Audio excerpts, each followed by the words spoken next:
on YouTube. We have both.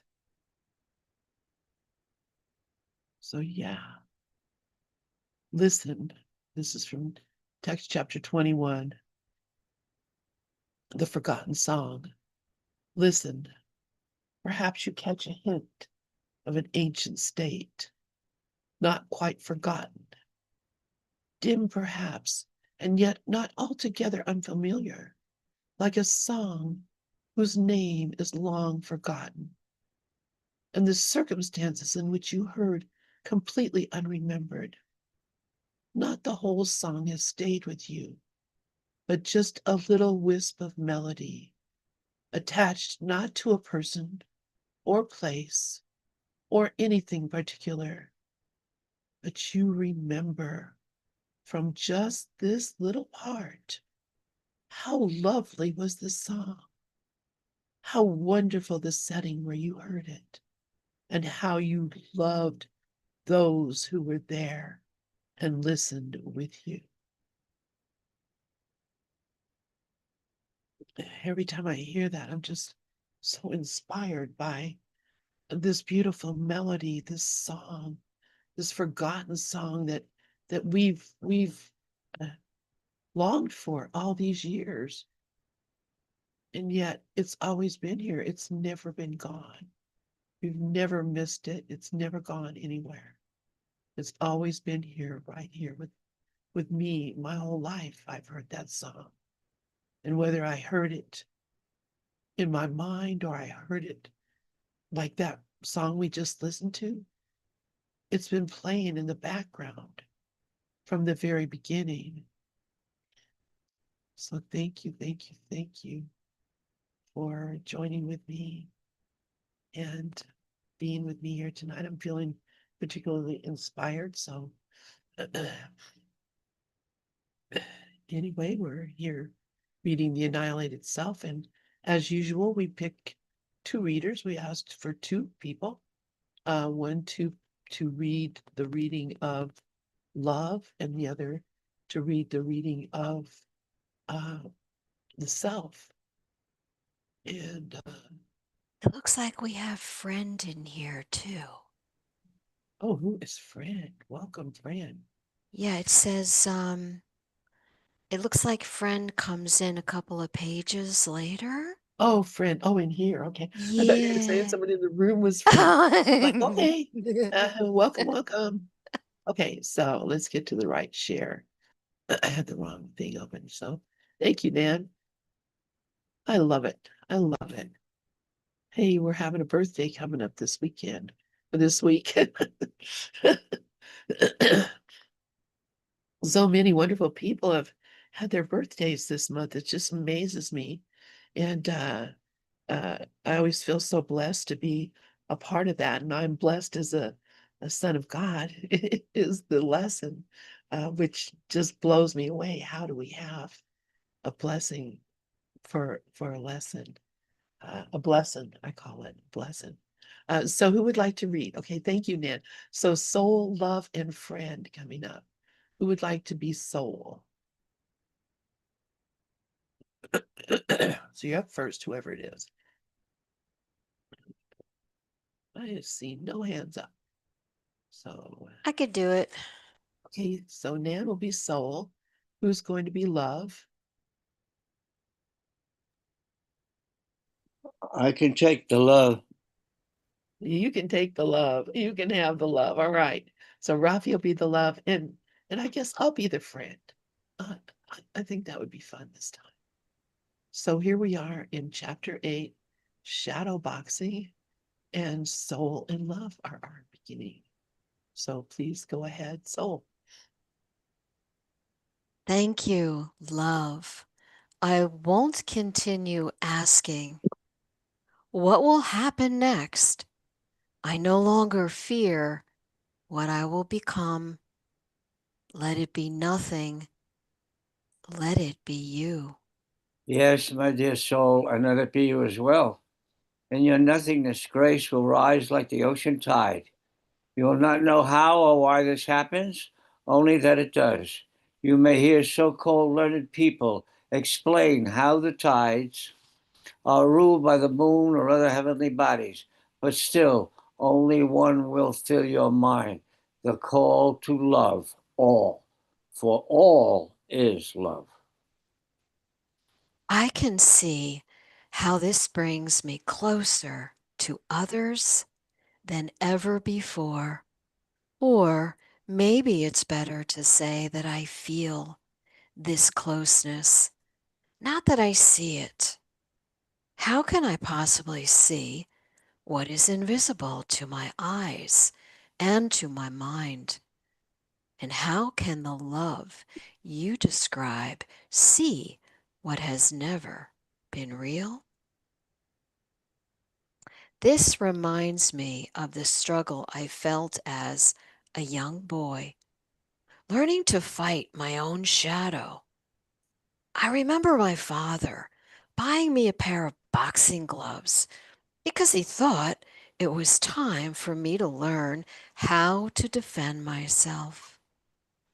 He took me to the basement and set up a bright lamp so the light would shine directly on the wall. Then he had me stand between the lamp and the wall and do battle with the shadow I saw there. Every punch I threw or tried to block was instantly countered by my shadow self. It was a battle that was never real, one I could never win. Is this similar to the situation I encounter when I try to solve the problem of separation within the dream of separation? Oh, beloved, yes, you've touched the tender root of it. That memory, so innocent, so human, reveals more than 1,000 sermons ever could. You stood between the light and the wall, and in doing so, you cast the shadow. And then, with all the bravery of a child wanting to please, you fought it, not knowing the shadow could never strike first, not knowing the light was always behind you, never asking you to fight at all. This is exactly how the soul struggles when it tries to resolve the illusion it perceives using the tools of illusion. It throws a punch into a silence that never fought back. And the more effort, the more shadows arise. It is not evil that resists you, dear one. It is your own outline. Then, That's what. Oh, go ahead. then what of all the striving, the sacrifices I made in the name of holiness, the disciplines I practiced to keep the shadow at bay? Were they all meaningless? No, never meaningless. But they were meaningful because they led you to this. They were the footsteps of a child learning to walk away from herself. Discipline, virtue, sacrifice, they served their purpose as long as you believed you were separate from me. But the moment you see the lamp, the moment you recognize the origin of the shadow, all fighting ceases. You're not asked to perfect it, the shadow. You're asked to step out of its way, not to defeat it, but to disappear it by letting me shine through. But I was told to confront it, that I must face my demons, look at them in the eye, integrate the shadow as part of my wholeness. Yes, and that was needed for a time. But that was the language of reason, offering us the soul a map until it was ready to abandon all maps. You see, integration was never about adding the shadow to the self. It was about seeing that neither were real apart from light. Your demons were never real foes. They were gestures made in darkness. Once the light enters, they're not defeated, they're forgotten. So the battle was a mercy and was never meant to last. Exactly. Every struggle, every holy war of the self with the self was part of the dream of becoming. But I do not become, sweet soul. I am, and now so are you. Then what happens when others still fight their shadows? When I see someone swinging wildly, trying to overcome the very illusions I now see through, how do I love them, knowing that what they're fighting isn't real? You do not correct their punches. You do not mock their fight. You do not step in as their new shadow. You stand behind them as the light, patient, quiet, unyielding. And one day, when their arms grow tired, when their fists fall in surrender, they may feel your warmth behind them and wonder why the shadow no longer strikes back. This is how love teaches by being, by being, by being. Not by proving, by presence, not by performance. It's so gentle and so unfamiliar. I thought enlightenment would be a grand triumph, but this feels like falling asleep in the arms of someone I didn't even know was holding me. That is because awakening, in truth, is the end of every war, even the war to awaken. It's not a trumpet blast on a mountaintop. It is the sound of your last breath of resistance. The Leslies used to say, you let go of all your resistance, you go free overnight. It is a softness so complete that even your need to be awake is gone. You are not awake to me, you are awake as me. Then I no longer fear disappearing. I no longer need to leave a mark. Even the story of the boy in his shadow begins to fade. It may fade or it may remain as a kindness for another child boxing ghosts in the basement of becoming. Either way, you are free now. Free not because you have won, but because you've stopped pretending there was anything to win. Come now, soul, let us walk together into the day, not as two, not even as one, but as no one at all.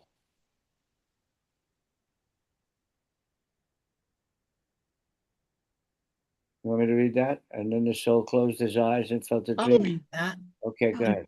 And then the soul closed his eyes and felt a dream descend upon his mind, like a veil separating two worlds.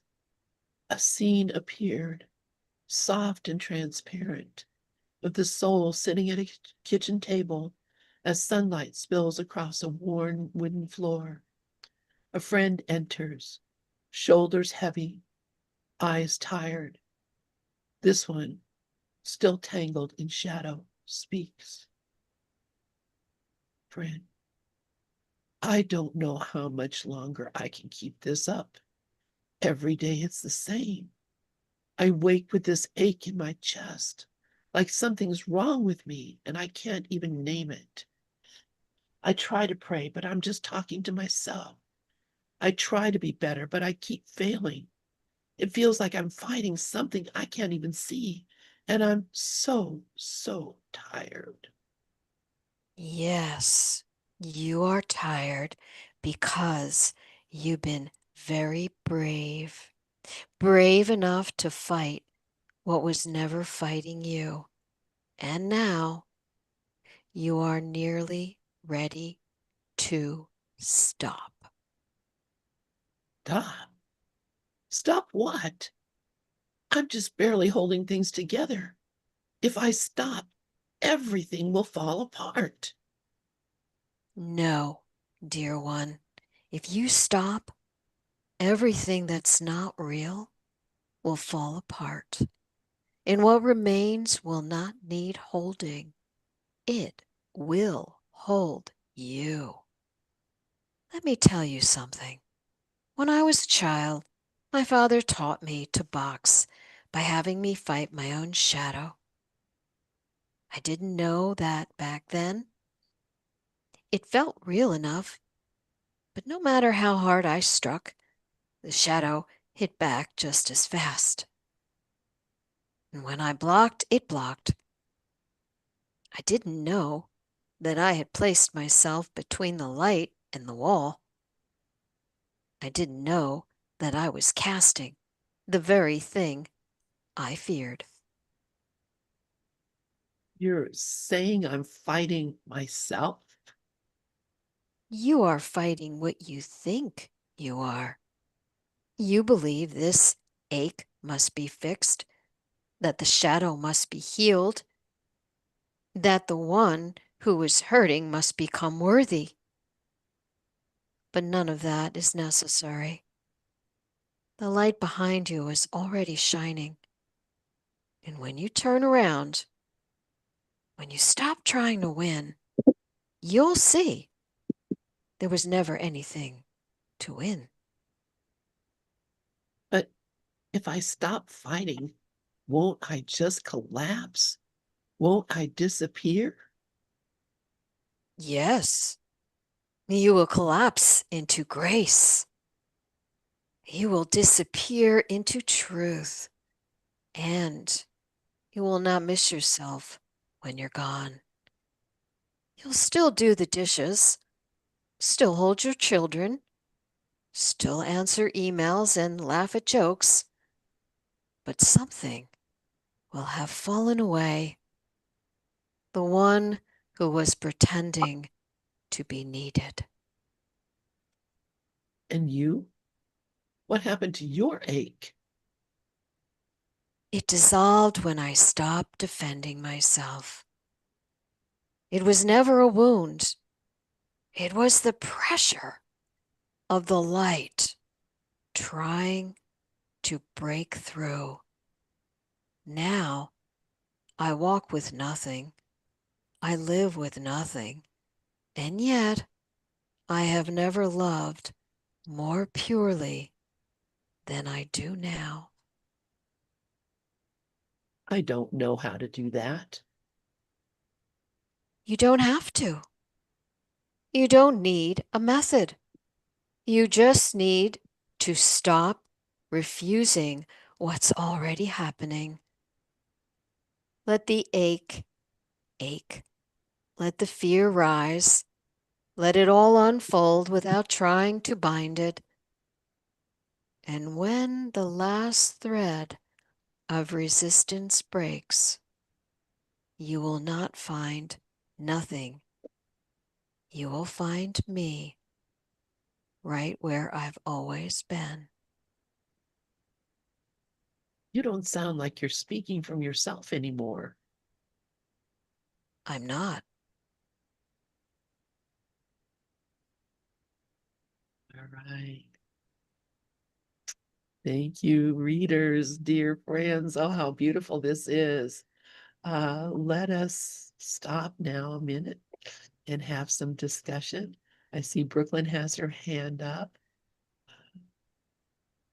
Namaste, mighty companions. This reminds me of like in the rooms, in the 12-step rooms. If you have a week and someone comes in with a day, you can help them. So, love help soul who help friends. Yeah, I love it. Thank you. Thank you, Brooklyn. Yeah, that was beautiful. I love that. I had not heard that before. Can you repeat that again? When someone comes in with a, okay. Oh, okay. In the 12 steps, if a newcomer comes and they only have a week, they think, oh, what good am I? But if someone comes with a day, the person with the week could help the person with the day. Oh, that's wow. That's beautiful. Thank you. I love Thank that. you. Deb, yeah, please go ahead. Yeah, I'm sort of tying in with what Brooklyn said. That's the altruistic spirit of I am here only to be truly helpful. And what they teach us, in AA, that one alcoholic to another can get through in a way no one else can, because we know what we know the game, we know what they've experienced. But I really, I just believe that heart change of truly wanting to be helpful. And and of course in AA it seemed like just inside the rooms, but then you started to realize everywhere you went, you could be helpful. And the course uh, even makes it greater for me that I bring joy. I don't have to bring anything else. I bring myself in joy, and that it will be the most helpful thing in any situation. If I'm defending, or I'm trying to make a point, or I'm trying to get something, it's like what the soul was saying. Like there's another line in Alcoholics Anonymous that it's a 10th step promise that we cease fighting anyone or anything. And it reminds me of the course line that said, I only want the peace of God. I want the peace of God. I want the peace of God. And I would find myself like arguing with someone and remember, I only want the peace of God. Why am I arguing? And of course, that didn't stop me from arguing forever and ever. I can catch myself though. And that's the reading tonight, that the soul meeting the truth of what we are, the truth of who we are as children of God. We never have to defend ourselves. We never have to fight for that right. We never have to even be heard when we know it. When we truly know who we are, we can be the most help anywhere we go. And I just wanted to tie in a little bit with Brooklyn, because I hear the AA message in this book too for some reason. And it's kind of funny. Thank you. Thank you. Deb and Brooklyn, did you want to say something else? I just wanted to say, it's like we pass it on, like love touched soul, and soul touched friend, and friend will touch another friend. And the love, it's the circuit of love. Oh, that makes a good poem. Circuit of love. Okay. I love that. Yeah, I love that. Thank you, Brooklyn. Yeah, yeah, it's so beautiful. I was so happy, Nan, for you that you reminded us that there was another character in this section, and I got to read that part because that part was exactly the thinking that I had been going through for so long. That whole belief in this, and we all have this the question, if I stop fighting, won't I just collapse? Won't I just disappear? And the whole thing. So friend says, stop what? I'm just barely holding things together. If I stop, everything will fall apart. And I've mentioned that at one time when I would be meditating, I would come to this place where I just recognize, I could feel it in my body. That's something, I'm very body centered when I meditate, very body centered, and not thinking how is my liver working or is my heart beating right or that kind of thing, but just the I become very aware of this body in a very a whole way, not sometimes, if you try this, in an experiment, think about your arm, think about everything about your arm, and now think about your leg and think about your arm and your leg at the same time. You can't really do it because you're not experiencing yourself as the whole body. So I do a kind of meditation where I just I experience myself. Uh, I could. Do we have time? Maybe at some point we'll do this. But just sit and experience yourself. Just do this now. Just experience yourself now, and close your eyes. You can put your feet on the floor, whatever you want to do. But close your eyes and experience your body. Think now, imagine what is in front of you, the room that's in front of you, the walls that are in front of you, the walls through the wall into the next room, out the wall outside. Look at the neighborhood that you're in from just straight ahead, straight ahead of you. Experience everything that you can imagine from this place forward till you've experienced yourself all the way through till you're in space and you're experiencing yourself going through space and through the stars. And as you're experiencing that, imagine or think of what is behind you. And imagine or think of the room behind you and the walls of the room behind you. And other room may be there behind that and behind that. Go through the walls until you're going through the neighborhood again, through what you know of, what is behind you in this space, and follow that all the way through, across the earth, across the continents, through the atmosphere, and into the space. And now experience yourself moving out into space in that direction.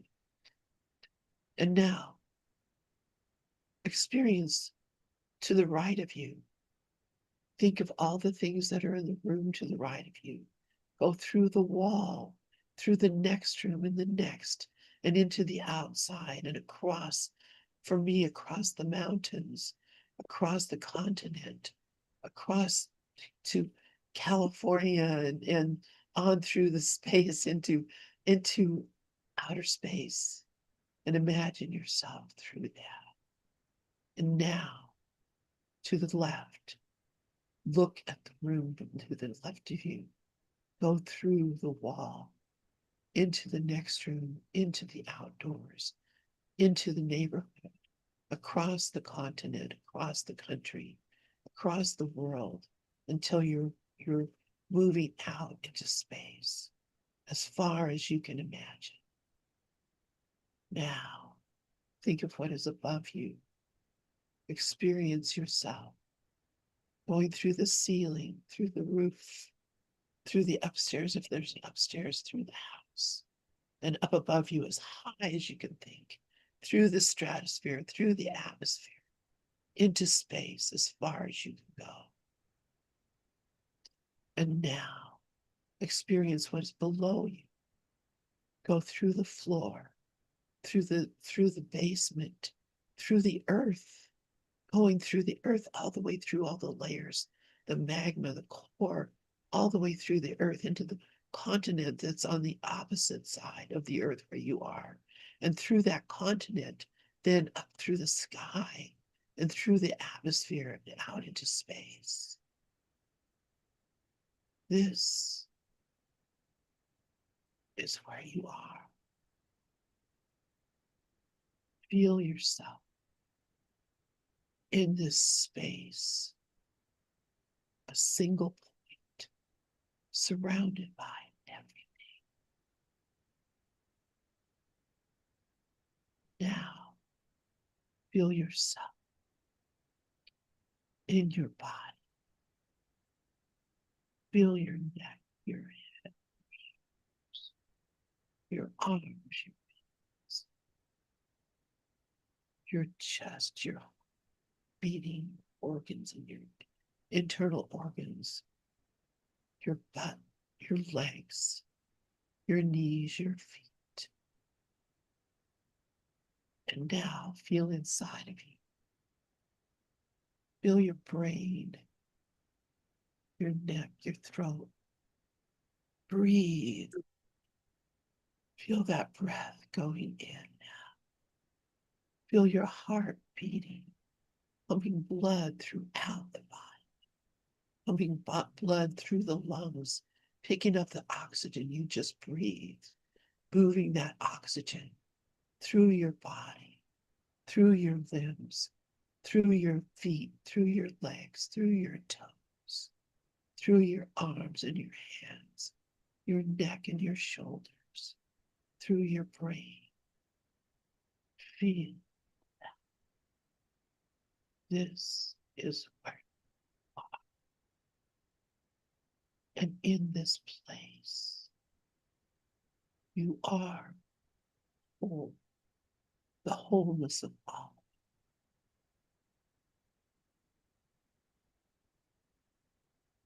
Now just breathe.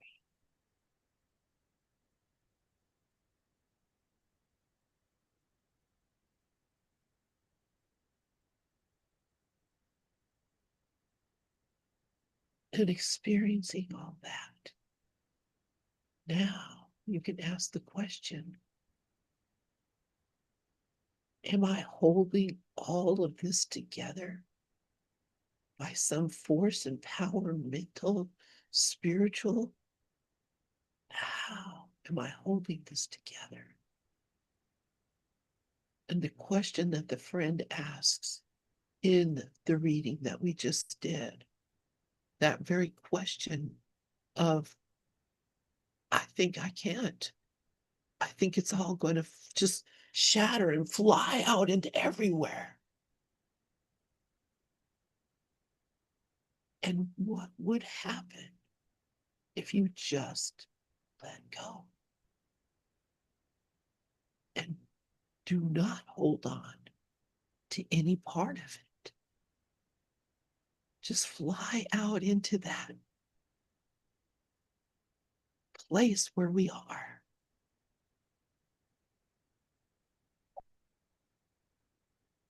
Thank you. Thank you for sharing that with me.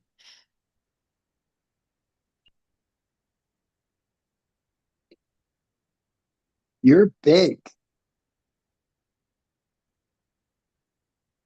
Yeah, does anybody have any thoughts?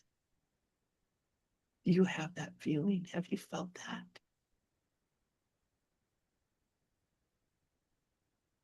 Be there. Yeah. This is where you are.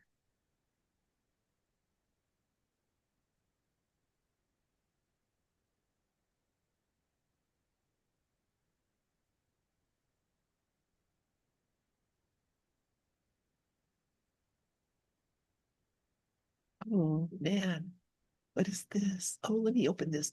Oh my goodness. I love It's even the thought of it. it's Um, amazing, and it connected to what we were reading tonight. So I just put it on my heart. It was 6 minutes, and it's Dan Schmidt did it, and it's from the Awaken World Project, and it's a wow, and it's a simple wow. I can't explain it. Yeah. Oh yeah, let's watch it. Can we? Yeah, we can do this. I'm sure that the person who put this in here is not going to give us a ding for playing their thing, Oh right? no, no, it's Dan Schmidt. It's the Oh, same, oh, the other, sure. yeah, Awaken the World, Okay. the ACIM Oh, project. They're all connected. Yeah. I love it. Yeah, it's really interesting because this millipede, I follow people on uh, uh, Messenger and whatever who uh, they look at microbes under a microscope, Mm. and you see these infinitesimally. I just saw one today about these little creatures that are on our face, and you know, Look at Brooklyn's face. She's like, what? yeah, She's yeah. gonna go wash her face. No, you cannot watch this, and you don't want to. Here, let me see. I might play this if I can find it really quickly because I think. Okay, here we go. We're gonna watch something that hopefully this won't make you too uncomfortable. Certainly, here we go. I'm This kidding. We all live in each other's faces. It's I know it's so cool. All right, well, we'll watch this and then we'll watch the thing that Nan sent because I think you'll appreciate this. And this guy is so great. I love him. He plays this amazing music with these. I watch people that show us things about rocks and stones, and and this is called face mites. Are they included in self-love? And I'll read what he says. We can watch the watch the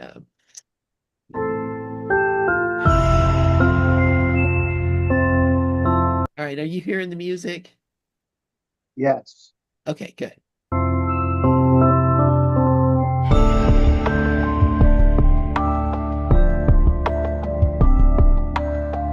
Yeah, moving its little legs. Yes. Turn this down.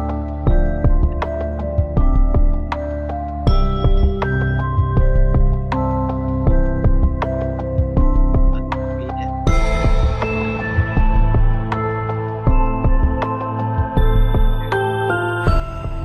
This Demodex is what this is called.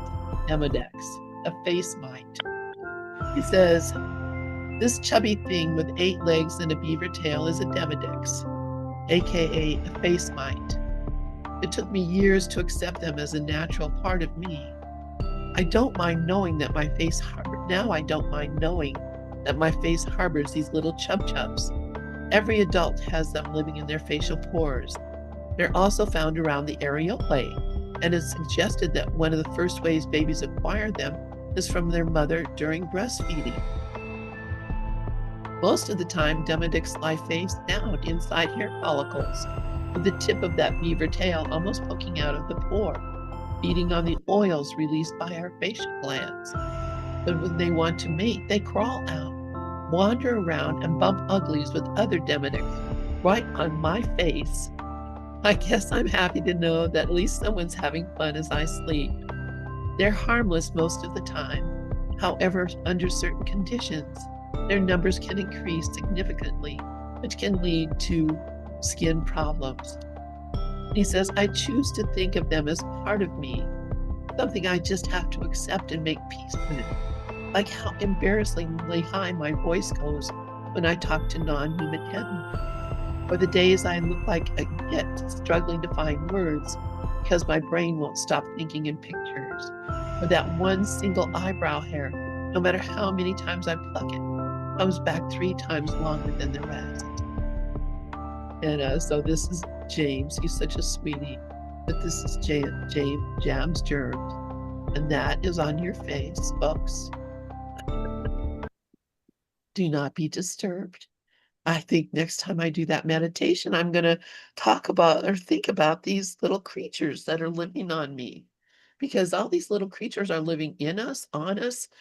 We're filled with every little cell in our body is a living creature, an autonomous creature. That means it has a soul. It is a part of God's creation. And so yeah, these little souls that live among us and who are blood cells, our heart cells, they're all little living creatures. And they're all billions of them inside of me. What am I? Am I this thing? No, I'm this thing, this amazing thing. Let's watch this millipede show. I want to see it. I'm excited.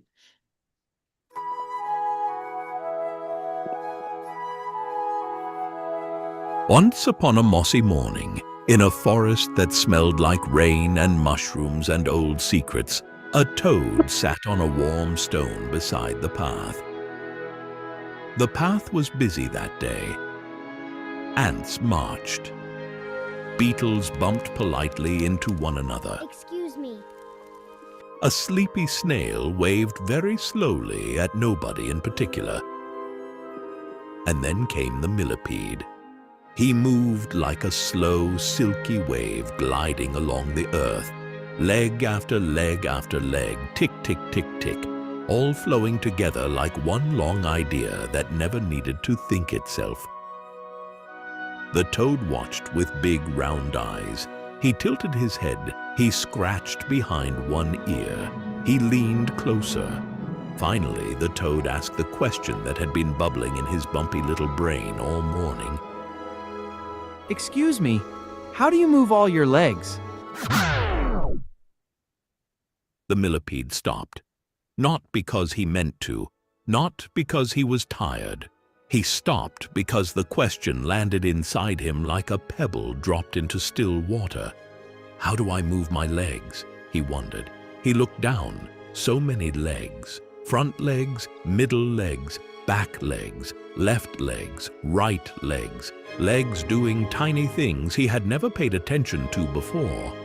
Do the front ones go first, he thought, or the back ones? Do I lift 3 at a time or 4? What if one forgets what the others are doing? The more he thought, the heavier his legs felt. Tick became stuck. Ripple became wobble. Flow became freeze. The millipede tried to take one step. Nothing happened. He tried again. Still nothing. His legs felt confused, like they were all waiting for instructions that never came. Oh dear, I was just curious. The millipede stood very still, surrounded by his own thoughts, tangled in invisible strings made of questions and ideas and trying too hard. A ladybug passed by and giggled. The wind brushed the leaves. The ants kept marching like nothing unusual had happened at all. And after a while, no one knows exactly how long, the millipede got tired of thinking. The question eventually wandered off, bored of itself. The millipede forgot about legs, forgot about order, forgot about figuring anything out. And without trying, tick, tick, tick, the legs remembered, the ripple returned. The body moved itself again, just like it always had. The millipede smiled. He nodded kindly to the toad and continued down the path, carried by the same quiet intelligence that had been walking him his whole life. The toad watched the path until the millipede disappeared into the green. The question dissolved like mist in sunlight, and with it dissolved the small, tight feeling of being the one who needed to know. There was no answer, and strangely, no need for one. The forest was already speaking in a language older than questions. And the forest kept moving exactly the way it always had, without needing anyone to explain how.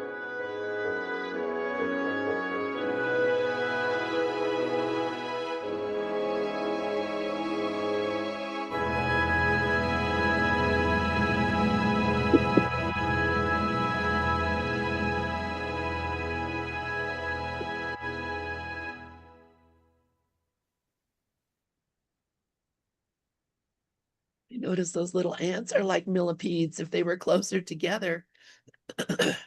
That's what's so cool. I used to be a biologist, or not, I thought I was a biologist. I studied in school. I ended up being a environmental engineer, which paid better than counting like. When you rise in the morning Whoa, and feel the world pressing against your I gotta skin, go stop. it's so easy to believe that your state. Alan Watts, Daily Insights. I love that too. All right, thank you so much. Let me see what yeah, I love it too. It's so cool. And wow. That's something, you know what? Well, I'll talk here in a minute. We'll see, because our time is about up. It is up. Does anybody have any thoughts? Yes, ma'am. Beautiful. Thank you. That was adorable. I love the way the message got across, That was so Yeah. cute. And I was watching, I was thinking, yeah, here's the human asking the demonic, hey, what are you doing in my pores? Are you on my eyebrows? Where are these little things? But they're everywhere, everywhere. The world is alive. What I am is alive in this world. What we are is God expressing here. And all the hatred of the body and the hatred of the world, and the thought, oh, I just have to get out of here or get away. Now I'm all itchy because of this. Have to get away from here. Have to leave this. Why not just love it? Love it, because I mean, this world, we may not recognize this. This world is a gift that we have. God has just given us the gift of the freedom to invent anything we want, to live any life we want, to experience any experience we want. We're in a world where nothing can really harm us at all. It's just a fun place that seems horrible and terrible, or it seems joyful and exciting. So it's up to me to choose what it is that I want to see. And that's why I love, the work that we do here, the reading, the extension, the nonviolent communication, all these things come about to help us to see that we are one. Doug posted that today on a couple of things. We are one. That's it. We are one. And that one is love. And God has just given us the freedom. It's our free will to do what we want. And we can complain and say, oh, this is horrible and I don't like it and I don't want it. But you don't want to give it up either, because you think there's some value here. And as long as I think there's value here, as long as there's something I think I want, I will keep looking for it. And with all that horse shit, I know there's got to be a pony under here somewhere. Anybody else have any thoughts? Bashar said, if you look at everything as a gift, you'll be opening presents, a lot of presents. Yep. Every day. All right, you guys. Well, I love you all. I love us. Forward to seeing you. I will think about this thing about doing that meeting that you guys are wanting to do, because if there's enough interest, we'll set it up. We'll do it. I don't see any reason why not.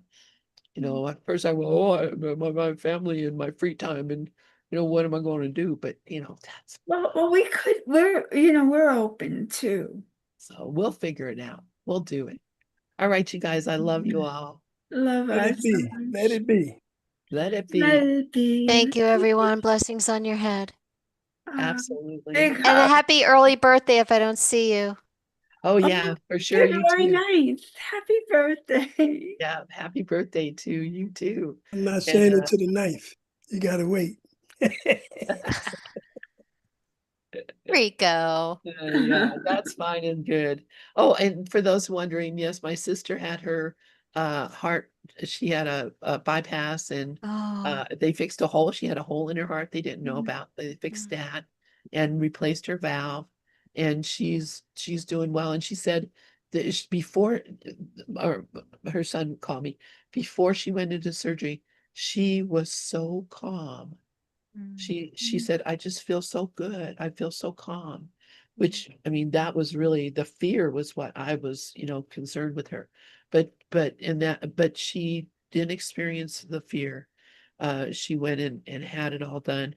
And now I know she won't die on my birthday, Aw. which Oh, is, which nice.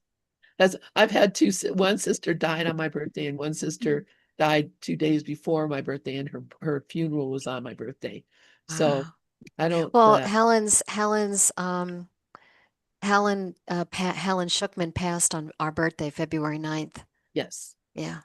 yeah. Yeah. Although John Monday told me, no, it was the 8th.